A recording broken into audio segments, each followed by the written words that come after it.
Good afternoon, everybody, and welcome to the next edition of the Deep Crawl webinar. Obviously, it's a hot day, it's fun out there, so it's great to have all you guys online with us. We've got a fantastic topic with a great title today called Your SEO Experience is Holding You Back. Our speaker today is Emily Potter, who is a consultant at SearchPilot. For all you guys that don't know who SearchPilot is, it comes from a long line of legacy of great SEOs in the world of distilled ODN, until obviously the recent acquisition by Brain Labs and the rebrand into what is SearchPilot today. So amazing sort of legacy of SEO knowledge, and obviously a fantastic presenter with us today. And so thank you, Emily, for taking the time to be here with us. Thank you. That's great. And I'm just trying to work out how to share my screen. Looking forward. Don't worry, we're not sharing yet, but okay. I just want to talk a little bit about the format. Okay. And I just wanted to give you a chance to say hello, say hi. Hi, everyone.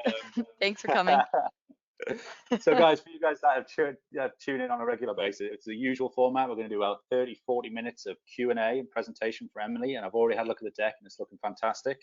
Then we will get into the Q&A. We love the Q&A, as you well know from our webinars, and it's great to come up with questions for our speakers about the content that they present. So please, please, please don't wait till the end to submit the questions. Submit them into the chat box on the right-hand side, so we have them all ready at the end, and I'll collate them all together, and then me and Emily can get into that Q&A discussion, and obviously I'll shout out where the questions come from and who's asked the question. As always, the webinar is recorded, and a full recap will be live on the Deep Crawl blog as of tomorrow, with a full audio recording, copy of the slides, and obviously all the bits that you guys need to enjoy if you haven't been able to attend it live today. Also, we absolutely love feedback. Please, please, please, at the end of the webinar, a little box is going to pop up on you guys, and just ask for the feedback. Tell us what we're doing well. Tell us what we're not doing so well.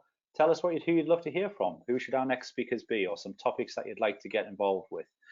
Please, please, please do give us that feedback, and we look forward to hearing it from you.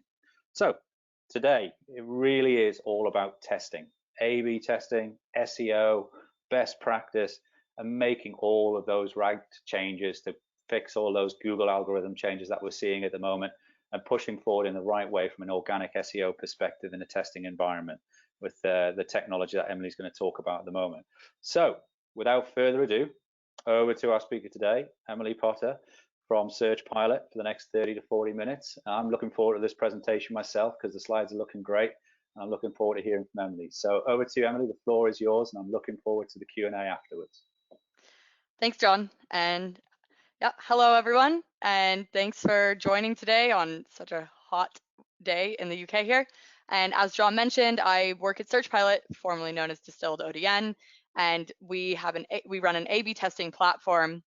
So today I'm going to introduce you to some of how that works and how we run A/B tests at SearchPilot, and then I'm going to share some of what we've been learning from the past 5 years of SEO testing and why I believe that it might be your SEO experience is actually holding you back. So to start off, where do we get our data? How does this all work? And just talking through some SEO testing 101. So at SearchPilot, our software, we deploy between your origin server and your CDN. So it looks something like this. So this allows us to make on-the-fly changes to your website that then we can test for Google. So we're actually changing the source code. We're not doing client-side rendering. It's actually happening before it gets to the user. And therefore, all these changes are getting indexed to Google, and that's how we've enabled SEO testing. And then what we need after that is we work with really large websites. So the reason we work with big brands is we need a large sample size so we can create a controlled testing environment. So we get these large websites, we get a large group of templated pages, and then we split them in 2 groups using our machine learning algorithm. I'll touch a bit more on that in a second. So we have an example test on the screen here, and this is to imagine if we ran a test where on our cats page, where it's going to be our control page, and that has some intro text and a featured image. And the test that we're going to try right now is taking that out and replacing it with a video instead. So our variant template is on the bears page, and you can see the video right there. So then we split those up, roll it out, and these become really large groups of pages, and then we measure how they perform against each other. So a positive test result, we're going to see the organic traffic of the variant group larger than that of the control group. A negative test, we're going to see the control group perform better than the variant group. And then in what we call an inconclusive test, we're not going to actually see a statistically significant difference between these two pages. They're roughly going to be equal. We're not going to be able to claim that we learned anything. And that's what I mean when I say inconclusive. And as I mentioned, what we do for the analysis side of this is we have what we call a neural network model, and we use this to split up the pages first and then also measure the results. And SEO testing is complicated. There's a lot of external factors we need to account for, and that's why we have such a sophisticated model to do it. And here's a selection of some of the things that our platform accounts for. So seasonality, all of that is something that we look into and make sure, and this is all to make sure that the change that we made is not impacted by one of these things. So seasonality, unexpected spikes in demand, things like hand sanitizer over the past couple months, anything like that. Algorithm updates, so any changes made to Google that might influence the performance of your pages, unrelated site-wide changes that happen, and then also competitor changes. And so given that there's all these external factors in play, like I said, this is what makes getting a statistically significant result really challenging for SEO. And to give you an idea of how hard that is, I'm going to talk through a couple of the early tests that we were running. So when we first launched SearchPilot in 2015, the two primary people running the SEO A/B tests were Tom Anthony, who created the SEO testing platform and been in the industry for quite some time, and Dominic Woodman, who is a consultant at Distilled, also Brain Labs, and also was a first SearchPilot consultant building these tests. So these are two long-standing industry experts and public speakers. You maybe have heard of them. And up until 2019, which is when I joined, the breakdown that we had was about 35% of the test results that we were running were giving us conclusive, so either positive or negative. 65% were inconclusive. Now, again, these are two experts, and I'm trying to exemplify how hard this is. They couldn't even get half of their tests to have a significant outcome. And then the reason I put it to 2019, the difference there is I joined the team. So February last year, I came onto the team and started taking over running some of the split tests. And since then, up until the end of 2019, this is what we're seeing. So 43% of our test results were conclusive, 57% inconclusive. So still under half, but that's a pretty big jump. And I would like to say it's because I am the SEO A/B testing queen, but I actually have some other theories about why that maybe has happened. So why has it happened? Why have we improved? The obvious answer for first is we've been doing it for a long time now, so we've hopefully learned some things, and we have. But there's also this fact here, and this is a common thread not only between what we've learned, but the difference between myself and Tom and Dom. And that's the year that we entered the SEO industry. So 2013 for Dom, 2005 for Tom, and 2018 for myself. And this is what I'm going to argue throughout this talk, is that I actually believe it's their SEO experience that was holding them back from creating positive test results at the beginning. So the test results that we're seeing now, we're seeing more and more that SEO best practice doesn't work, and it's things that previously we were being told didn't work for SEO, didn't impact SEO, that are actually causing positive test results. So if you want to learn more about some of the stuff I've touched on, how we run these tests, the math, etc., here's some things you can do. You can follow us on Twitter at SearchPilot. You can sign up for our email list, where we're going to start releasing our latest case studies. And you can also visit SearchPilot, where you can sign up for a demo, or you can also just read some of the resources we have on our website. And as John mentioned, these slides will be shared, these resources will be shared after.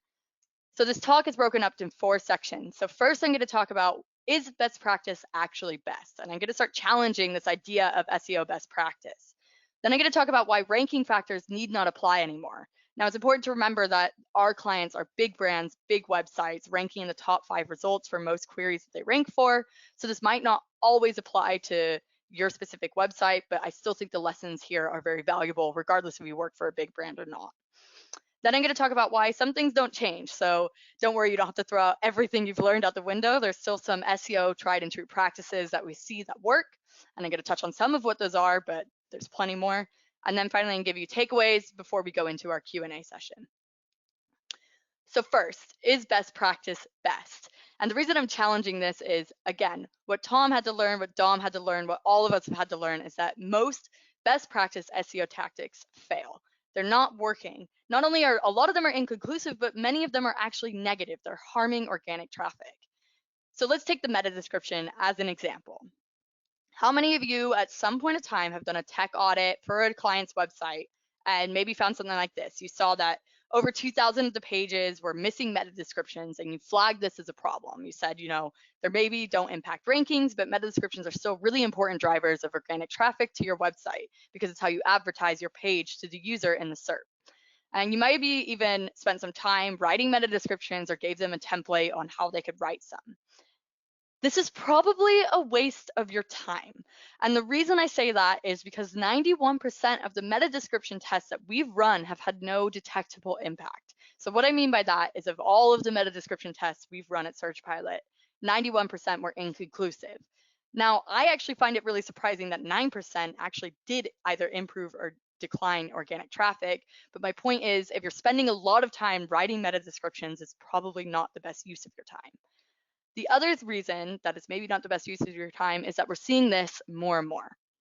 So what I'm showing you on the screen right now is the top 6 results for the query hotels in San Diego. And what I've pointed out is that 4 of the top 6 actually have a Google generated snippet instead of their meta description showing up. So instead of taking the meta description that's in their source code, Google scraped their website, created their own, and just ignored it. Again, it's in the source code, they have a meta description, but it's just not showing up. So we saw this, we were getting annoyed because we're not getting any conclusive test results. So we thought, why don't we just take them out? Let's just remove them. And remember, these are really big websites. So the client that we ran this with, the site section gets over 60,000 organic sessions a month. And we were able to just do this because we were testing things, although this was risky. None of the examples in here are actually clients of ours. I put a disclaimer at the bottom. We've anonymized that to keep the privacy, but these are real examples, and I intentionally picked companies that are similar to the real websites that these were run on. So this first example where we removed the meta descriptions is from Boots Pharmacy. And what we saw before is a very generic, find all of your essential health and beauty needs at Boots Pharmacy. Just generic copy written across the pages. These were for their local store pages. So we took these out. Again, over 60,000 sessions a month, just took all the meta descriptions out of there. It took about a week until Google had re-indexed all of those pages. And this is what Google opted to show instead. Opening hours and phone numbers. Now, okay, maybe I can see why this is better for users, right? Like this is probably what you're looking for when you're doing a local search. So fair enough, but this isn't going to improve our organic traffic. We're talking about no-click searches more and more. And this is a perfect example of the type of thing that's going to lead to a no-click search. Wrong. This was positive. This caused a statistically significant uplift in organic traffic. Again, on a site section that's getting over 60,000 sessions a month. So you can imagine how much traffic that is. So maybe this is obvious in hindsight that this is a good thing, but actually, this is where I'm starting to argue that SEO experience might be limiting you from some really good test ideas. So if we take our old school thoughts, we might have thought, writing an enticing meta description will drive more clicks to your website. But if we move to our more new school approach, the really important thing is users. So that new school approach might be satisfying the user intent will actually drive more traffic to your website, even in these things that we think might be leading to no-click searches. That actually wasn't the case here. And this is why I believe you should be swapping your best practice approach for a user approach instead. Now, this all sounds well and good, but this is really complicated actually, because users are incredibly hard to predict. And it's even more complicated for SEO than CRO, because we're not just trying to predict users, we're trying to predict what Google thinks users prefer. And so this is why you need to be testing. This is why you need to be putting an SEO testing into your SEO strategy. And it's important because of this. Let's think of big brands, especially a big brand like IMDb. Every movie you search for, every actor you search for, they're going to be into top 4 results, probably position 1 for the majority of them. And if you're the head of SEO at IMDb, again, not a real client of ours, this is an example, but based off real tests, you are really just trying not to fuck up. That's all you're trying to do. You're already killing it at the SEO game. You're ranking really well, but you have other people right below you that are waiting to take over the second you mess something up.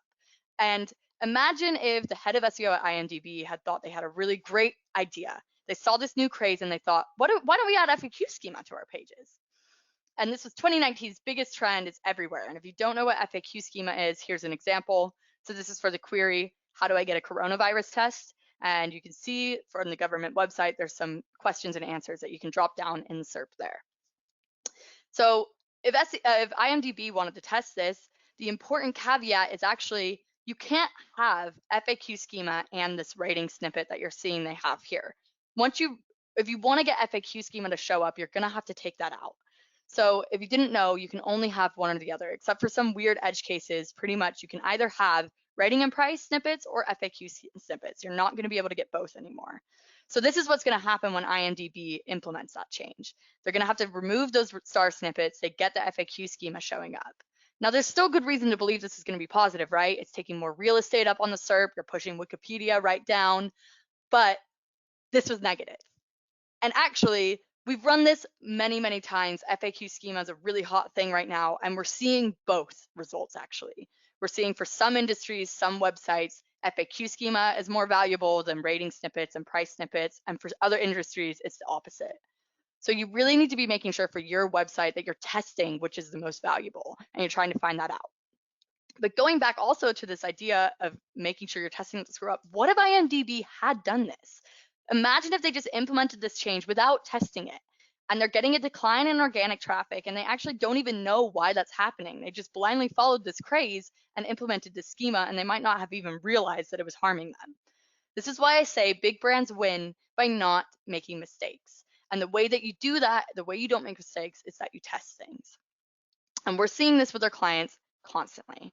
So this is an example I'm going to show you of how you could make really big mistakes without testing. And this is for where we added breadcrumb schema. So if you don't know, when you add breadcrumb schema, your URL transforms into something like this. The story here is that this was a client in the fashion industry, a big e-commerce client. And we had run a test to add breadcrumb schema about a year before that was overwhelmingly positive. So, but then that broke. There was encoding errors, so we thought, we should fix that, roll it out. But we decided we should test it because it had been a while since we tested it before. So this is an example of what the SERP had looked like for this test. And the other thing that had happened around this time was Google actually made a change to how they showed URLs in the SERPs. So now if you have a nice URL structure, Google's actually going to create those breadcrumbs for you. So you can see with JD Sports, which I've lifted up out here, we have men's clothing, and then swimwear. But then when we add breadcrumb schema, as we did in this test, this is what it's going to change to. Now, it's men and men's clothing because you're not going to get a breadcrumb for the actual page that this is on, but we still have swimwear in the title, still in the meta description. It's all over there. So we run this test out, and this was the result. This was negative. Now, again, this harmed organic traffic. And this was really surprising to us. So first lesson here is that even things that you've tested before that were positive can actually turn bad later. When Google changes something, when the competitive landscape changes, a lot of things can change. So you need to retest things that you've tested before. But the other question is, what happened here? Why was this negative? And I have some theories, and we have some theories that I'm going to share with you. So if we look at the before and after, when we added in the breadcrumb schema, you can see that we lost something, and we lost this head term. We lost the swimwear head term. But it's still shocking, right? Because this was in our title, like I said, it was in our meta description, but this was important enough that it actually harmed our organic traffic to lose it. And if we look at the SERP, our competitors had it as well. So our competitors had these different swimwear keywords, even though there wasn't good grammar, John Lewis with NIF at the end, but it was really crucial that they had that swimwear keyword in their URL, in their breadcrumbs in the SERP. Now, our old school thought here maybe would have been adding breadcrumb schema improves organic click-through rates. Our new school thought is, again, thinking about users more. Users maybe thought, and this is my theory, that this link wouldn't take them to a swimwear page. Again, if we zoom back in, we can see that maybe this was confusing to a user. Maybe the user wasn't sure, when you think back to John Lewis and Sports Direct, what they had, whether they were going to get taken to a men's clothing page or a swimwear page at this point. But overall, the point stands that you shouldn't be blindly following best practice approaches. You need to really challenge those best practice thoughts and think about what it's going to mean for the user, and why do you actually think these things are going to improve your organic traffic. Don't just do it because you think that it should improve it. And instead, you need to be using a user-centric approach for how you tackle SEO. And you need to accept that you don't always know what the results are going to be, and that's why you need to be testing things, especially if you're a big brand. Now, this is all on the SERP. And yeah, we know that users have always been important for click-through rates, but it's also mattering a lot more for ranking factors now. So ranking factors need not apply anymore. And this is based off some research that a former colleague of mine, Tom Capper, did, and he presented at SearchLab Boston last year. And in this research, he found that for high volume search queries, traditional ranking factors were mattering less and less in the top 5. So the higher you ranked and the more competitive that that keyword was, then the less that things like backlinks, domain authority were actually influencing rankings. And he found it was actually user data that was doing it as well instead. So in other words, for top ranking brands, we don't actually know what a ranking factor is anymore. And this goes back to my point earlier. That also is relying on user signals is hard because we can't predict how users are going to respond to things. And I have a couple of examples of tests that we've run for you today. So the first example I have is on another e-commerce fashion client, and this was where we implemented a new product page template. So the story here, our client had run this as a CRO test before coming to us, and it was positive for CRO, and they just wanted to make sure it wasn't going to hurt their organic traffic. And the reason they wanted to double check that was because it actually used React. And if you don't know what React is, it's a JavaScript framework that's popular with developers, and it can lead to really nice user experiences. So this is Lacoste's website. You can see as you navigate around their category page, you can change colors, change and filter things, and you're not actually making a new request as you do that. The page isn't reloading, you don't see the URL change. But JavaScript can also go wrong, as we know very well. This is an extreme example, but this page doesn't even work without JavaScript enabled. So this is why in SEO, we're really wary when someone says they want to implement JavaScript on their website. But it wasn't too big of a change in this case. So nothing visible on the page actually changed in this test that we ran with this client. All that changed is that these things where you change sizes, colors, that sort of stuff, that loaded in React now. And we ran this as an SEO test. And the result was that this was positive again. This improved their organic traffic. Again, we're not adding any new content on here, no new keywords, nothing like this, yet this had a significant impact on organic traffic. And there's 2 important points about how this was implemented that we believe led to this positive result. So the first one is that the JavaScript was server-side rendered. And if you don't know what that means, it just means that instead of putting the weight on Google and on the user to load that JavaScript, they were putting that cost on themselves. This means Google can crawl that page without loading any JavaScript, and everything can get indexed as it was before. So no negative impacts on SEO. But we saw a positive uplift. And that was why actually this made the page load faster. When we swapped this little thing to React instead, we improved our page speed. And then again, improving user experience, having a knock-on effect in a positive way on SEO. So important takeaways here are JavaScript changes that are made with both users and SEO in mind can actually be winners. These can be really good things for your organic traffic if you do them well. And the next thing actually is testing can allow you to work with instead of against your product teams. So if this hadn't been a test, they could have maybe had their SEO team and their product team going back and forth for quite some time over whether they should add JavaScript, and it might hurt SEO. But instead of that whole argument, we were able to just test it and settle that debate. And this saved a lot of time. And since this caused an uplift in organic traffic, it won them a lot of money as well. Another similar example is for a client in the travel industry. So same story. They ran a CRO test. It was positive. So they wanted to confirm it wasn't going to harm their organic traffic as well. This test just moved their search widget up the page. So we can see it's now up towards the top. Again, no content changes, no keyword changes, just moving something up. And the result, this was negative. So this harmed organic traffic. And so if we think again back to our old school debate, we would be saying, no way this impacts rankings. There's no way. You're not changing any keywords. You're not changing anything significant on the page. And yet it did harm organic traffic. And again, this might go back to user signals. So the new school of thought is improved user signals can have a subsequent benefits for SEO, but this goes both ways. The negative user signals can also harm your organic traffic. So you need to be really wary of these changes that you're making. And the important point here is that things that you previously thought didn't impact SEO now do. So things that you thought were fine to roll out without testing them first are actually not okay to just blindly roll out anymore. And again, it goes back to this point of working with your product teams. This is not just to get ideas for you and improve your SEO, but also it's a way that you can help them as well. It's something that you can do to prevent mistakes on both sides. Now, as promised, some things don't change though. We still live in a world where links really matter. And maybe not all the time for ranking factors, but we do a lot of internal linking tests at SearchPilot and we've seen some really interesting results. Now, internal linking tests are great, but they're also some of the most complicated tests that we run. So I have two examples to show to you today, and they're on two different websites, but same exact test. So the test here was adding some links between main category and subcategory pages. So before I show you the actual websites themselves, I have a template to demonstrate how this works. So our main category pages here are mammals, reptiles, birds, and amphibians pages. And then we're linking those down to the specific animal pages below them. So in a typical A/B test, we're just changing the pages that are impacted. So what I mean by that is in this example I showed you at the beginning, we're changing the bears page, and also the bears page is the one we expect to either go up or down in organic rankings and click-through rates and have a change in their organic traffic. But with internal linking, we're actually impacting both the linked from pages and the pages being linked to. That's a mouthful. But what I mean by that is, yes, we're adding a change to the mammals, reptiles, and birds page. We're adding links. So that's actually changing their source code. Those pages are changing.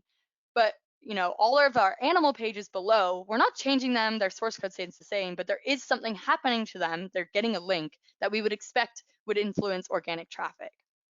So, and this is an A/B test, remember. So this is how we set this up. We have a control group where there's no links and a variant group where there is links. And again, this is really complex. I can explain it more after, but this is how we set these up. And then we need to measure everything that's happening on these tests. So we want to know what's happening up here. We want to know what happens to our main category pages. We want to know what happens down here, what happens to the pages that receive a link. And we also want to know the combined effect, so what happens overall. So going into our two examples. Example number one of adding main category links, subcategory links to our main category pages was, again, fashion, e-commerce. And what we did was we added this block of links at the top, these dresses links. And this was the breakdown of results. So in this test, negative for the main category pages. So this harmed the pages where we added the links. And unsurprisingly, the pages that received links saw an uplift in organic traffic. When we put these two things together, it actually canceled each other out. So the net result of this test was neutral. So surprising in some ways. We're going to talk on this a bit more further, but we also, as I mentioned, ran this test again. Different website, different industry. So this was on Iceland, which is a budget grocery store in the UK, if you're one of our US attendees today. And what we did here is similar thing. So we added these link buttons at the top. And you can see that frozen fish and seafood now is linking to frozen prawns, etc. The results here, positive for main categories, positive for subcategories, positive overall. This was one of our most positive tests we've ever run. It was really exciting. But why? Why was this different for these two pages, these two different websites, same test? And start maybe getting a lesson out of this, we can start to compare the two tests and how they actually differed. So maybe thinking of our old hat approach, we might think about link equity. So 15 links on website number 1, 6 links on website number 2. Some might say maybe that caused negative link equity. And this is a whole can of worms, this whole debate. And I've actually spoken to Dom and Tom. They disagree on this fact. Everyone in SEO has a different idea about link equity. We're not even going to touch it because I actually have some other theories that I think are more likely the reason here. So theory number 1. Website number 1 was maybe keyword stuffing. So what I've highlighted here is how many times this page says dresses. You can see it all over. We're not actually helping Google understand this page anymore. It knew it was about dresses before. It now definitely knows it's about dresses, but nothing actually changed. Compare that with website number 2, where we're adding keywords that maybe weren't there before. So you can see we're now targeting things like prawns, fish fingers, fish pies that we weren't targeting when we added that. So maybe this actually improved relevancy signals, caused us to rank for keywords we didn't before, gave Google a better understanding of this page. But also, this created new pathways for users that weren't there before. So again, we're talking about those user signals and how that can impact SEO. So you can see these links, there was no way to navigate to these pages very easily from their parent page before running this test and making this change. Compare that to our first website where we already have faceted navigation. All of that stuff that we were linking to before, there was a way you can navigate there before, so it wasn't really adding anything for the user. Also, if you think back to how it looked on the page, even if you just showed that blind to 2 people that hadn't worked in SEO, you might have thought, yeah, I could see that that one was going to perform better, referring to the Iceland one. So again, we're talking about user signals. So takeaways here. Internal linking is very complicated, but getting it right can have really big benefits. But again, it's not as simple as adding links to pages, as we saw in our first example, that actually harmed organic traffic to the pages that were sending links out. So be careful with these. And also a really important caveat from this example is that no 2 websites or tests are the same. And this is one example, but we see this time and time again. I referenced it with the FAQ schema as well. You can't just take one learning and just transplant it to something else. As we always say in SEO, it depends, and that doesn't change now that we can test things. So final takeaways for you. First, again, don't blindly follow best practice approaches. Most of them are failing, we're finding. Think about what you're doing, think about how it impacts the user, and instead follow a user-centric approach to how you're doing to your SEO strategy.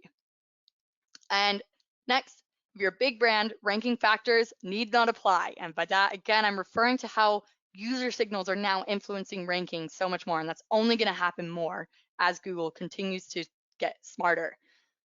And lastly, big brands win by not making mistakes. And the way you don't make mistakes is by testing them. So thank you.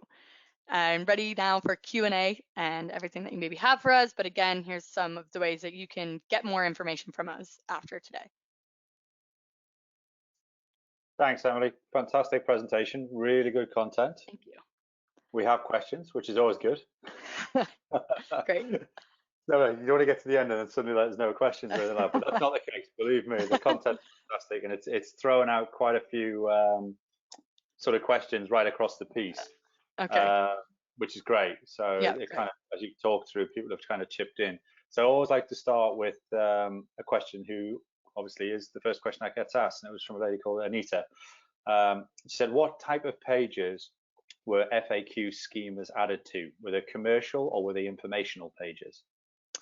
They were commercial pages. So yeah, which I think, like I said, we've seen, and that is where I'm getting at with the industry point. So we've added those on transactional pages where it's been positive, and we've added them on transactional pages where it's been negative.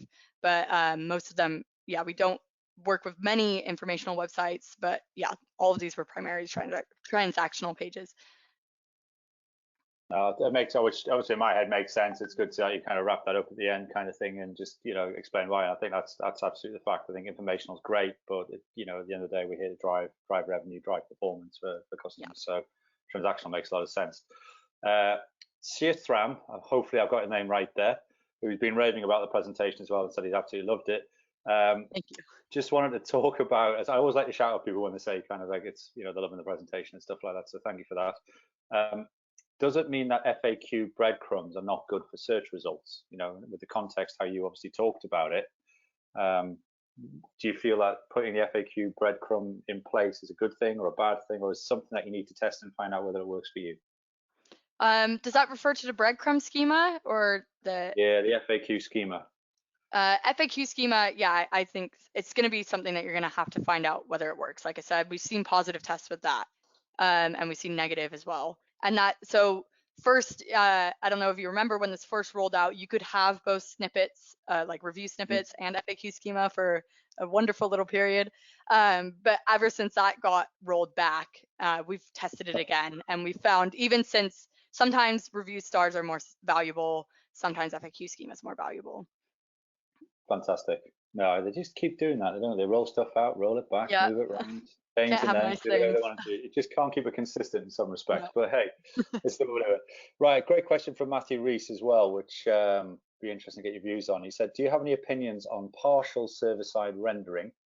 Some static content then hydrated obviously into React versus full server-side rendering. I think a lot of that is honestly, again, I mean, testing is going to give you some answers, but it's going to be a cost way up as well. So how much can you afford to put into your server versus how much do you want to put on Google, or how intensive is that client-side rendering that you're actually putting on? If it's not very intensive, or if it's not including important content for Google, for example, then maybe it's more okay, but there's really not a straight answer on that.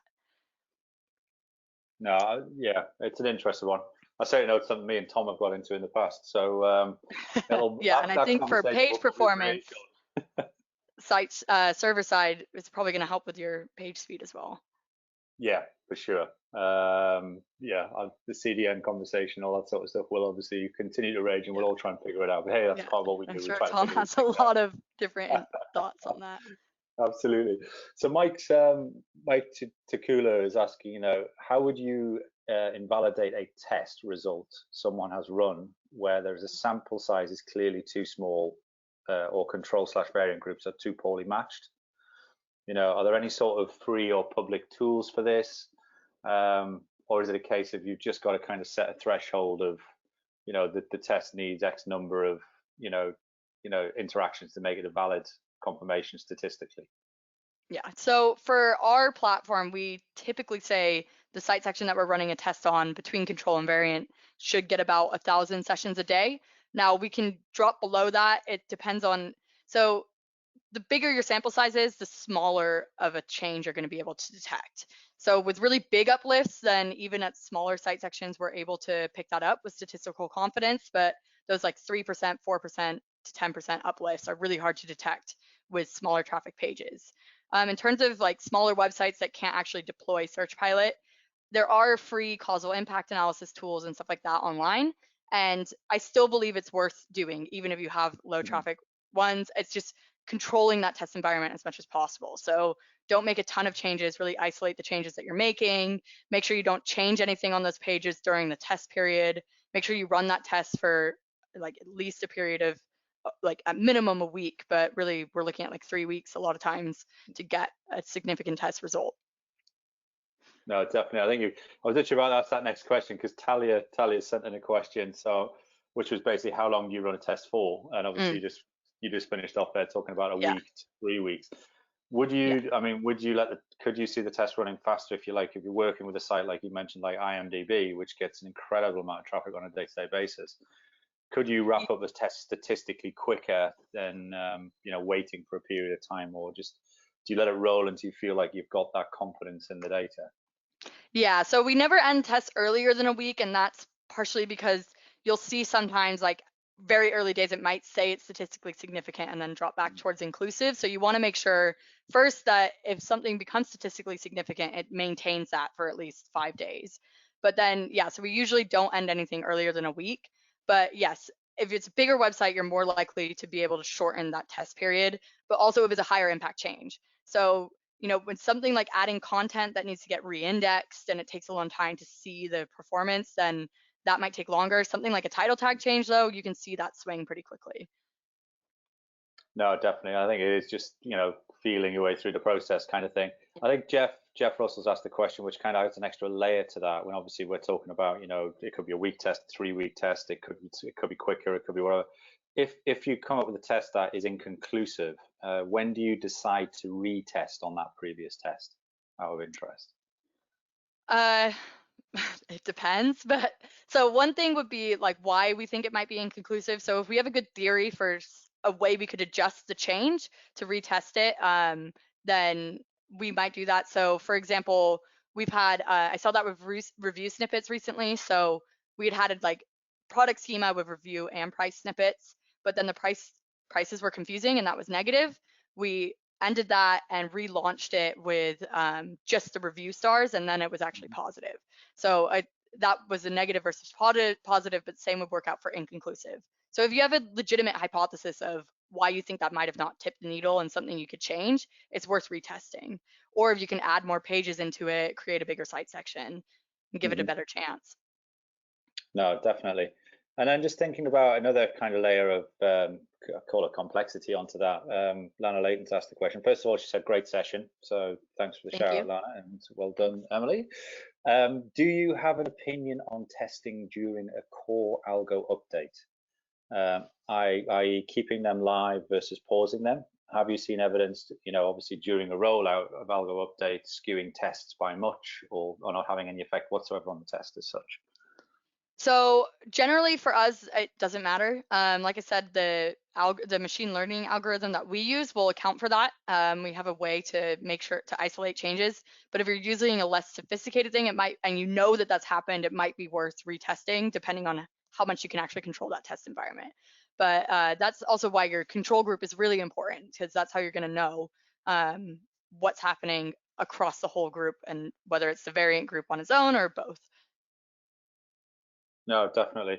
And just kind of wrapping in a few of the just theories around that as well. Roman just asked the question as well.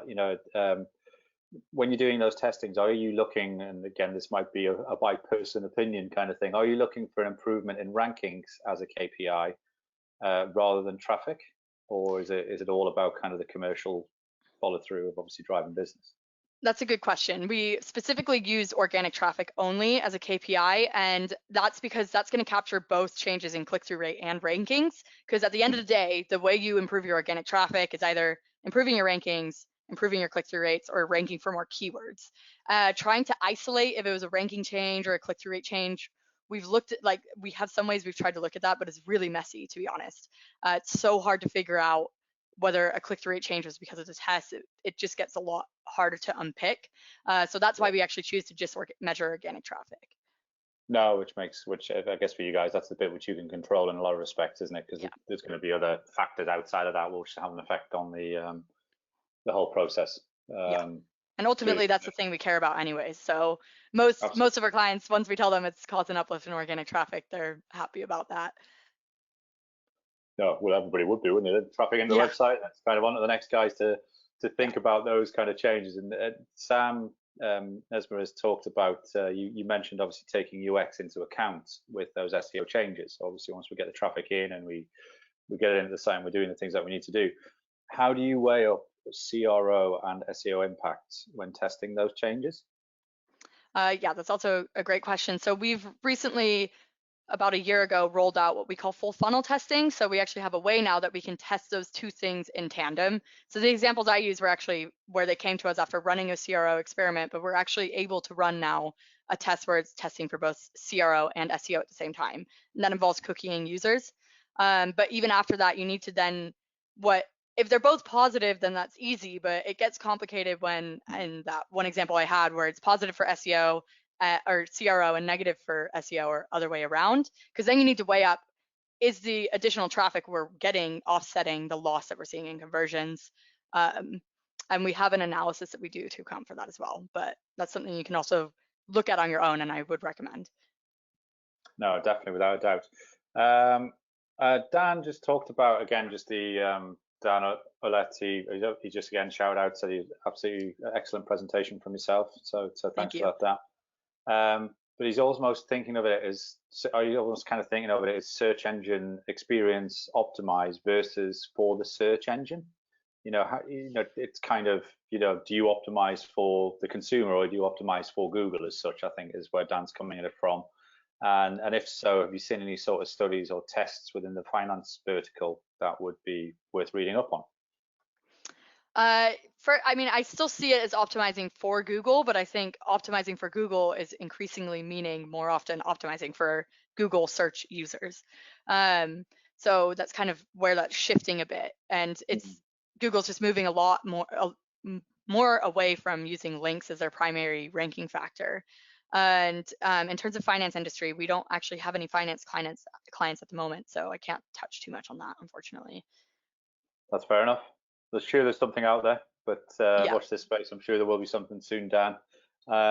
Just shouting out to Matt Potter and Mike to Luca, who asked the question earlier on. They're both just saying excellent webinar. Thank you so much, Emily. thank you. Fantastic Thanks, Mo. presentation. So it's always great to get all this feedback. Yeah. Dialing it right the way back, Francis is just asking the questions. Kind of is a obvious thing to ask as well, is for those who are, of us who are new to SEO. Mm-hmm. What is the way forward for us? Where do they start, kind of thing? Is there things they should be following, reading up on? Obviously, this whole webinar and this presentation is, for me, Francis, gold dust for you to kind of get your head around how this whole process works. But from your point of view, Emily, when you started out thinking about this sort of stuff, was there somewhere you went to, as a knowledge base or a person to follow, or whoever it might be? Yeah, I mean, uh, lots of going to conferences and learn. It's a great industry for. I mean, even Twitter is awesome. Of if you can find some really great SEOs to follow on Twitter, content like Moz Deep Crawl has great content, Search Engine Land, these things. And but I actually was a very much a like getting my teeth stuck into it type person. So I just pretty early on was asking for getting tasks and doing things for clients. I think Mhm. it's different agency side versus in-house as well. It's more difficult if you're in-house because you don't have as much access to other SEOs around you. Um, but really getting to know just even honestly like understanding keyword research or what the difference between click-through rate and rankings are, and then that idea behind user signals and how SERPs are changing.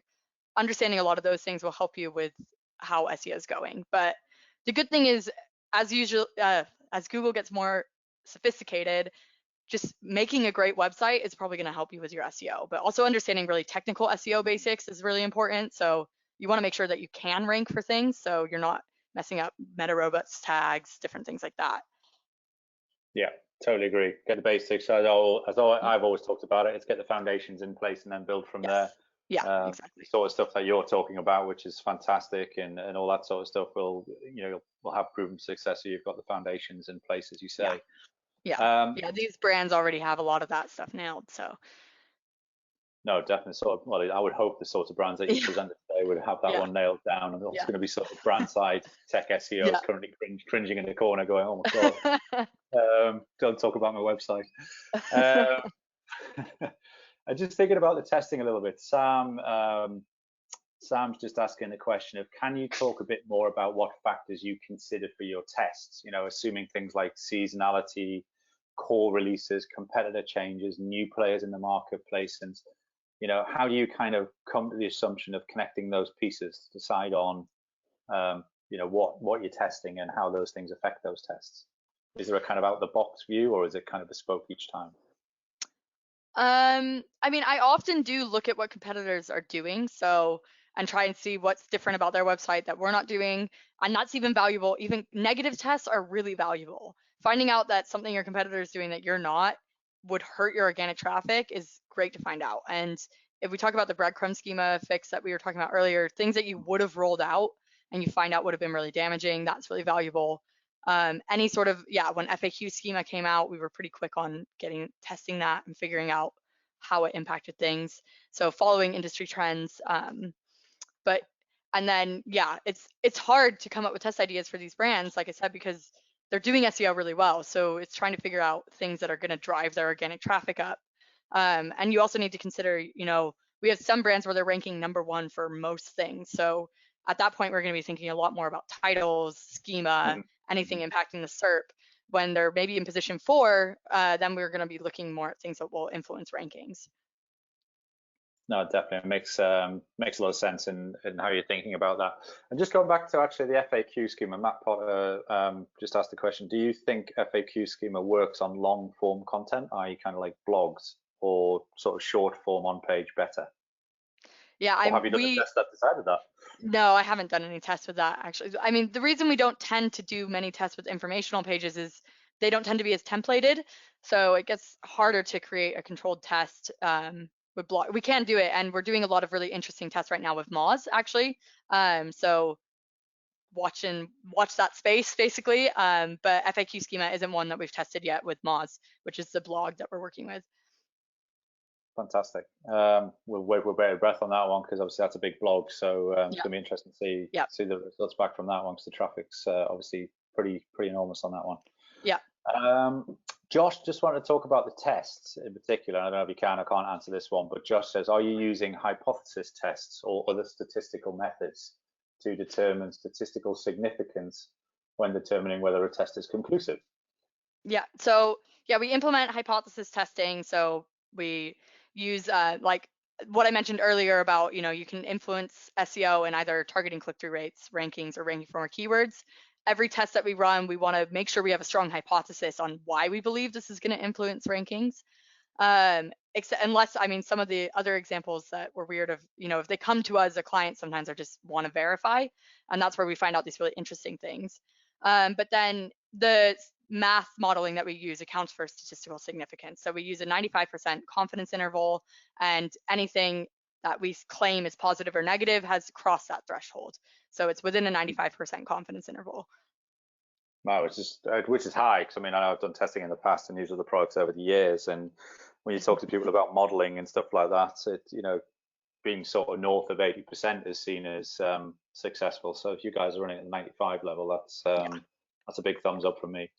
And we will look at shorter confidence interval windows sometimes, but we won't claim we learned anything. But that's kind of, we're doing business, not science at the end of the day. So if I can tell you there's an 80% chance this is going to influence your organic traffic, it's a really strong hypothesis, then sometimes we choose to roll those things out. But but pretty much we stick to that 95% confidence window.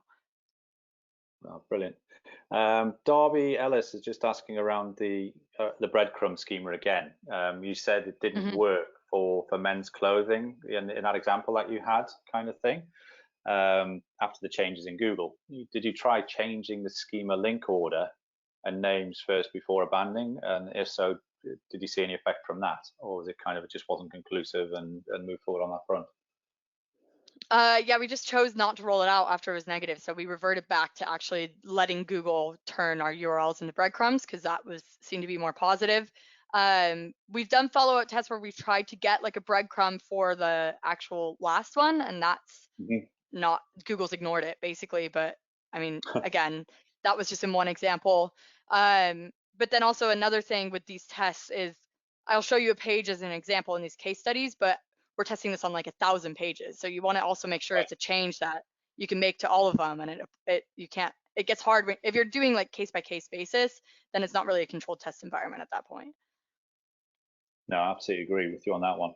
And then kind of just dialing it out to a bit of a broader question in some respects. Ian's just asking a question of, what would your top tips be on making tests not to be inconclusive? I mean, I know it's kind of in some ways maybe a crystal ball answer, but you talked about at the start how you shifted the dial on to less inconclusive tests over Tom and Dom. Like Tom Dom and it's rhyme, I think. I didn't realize I saw you get called in the middle of the presentation. We were going across that slide. It was like it's Dom and Tom. Is there any maybe best practice tips you would give to kind of say, if you're going to set one of these up and you're not doing it within SearchPilot, and it's you just want to kind of get something up and run on an A/B basis to see if you can make a difference, do these 3 things or something like that?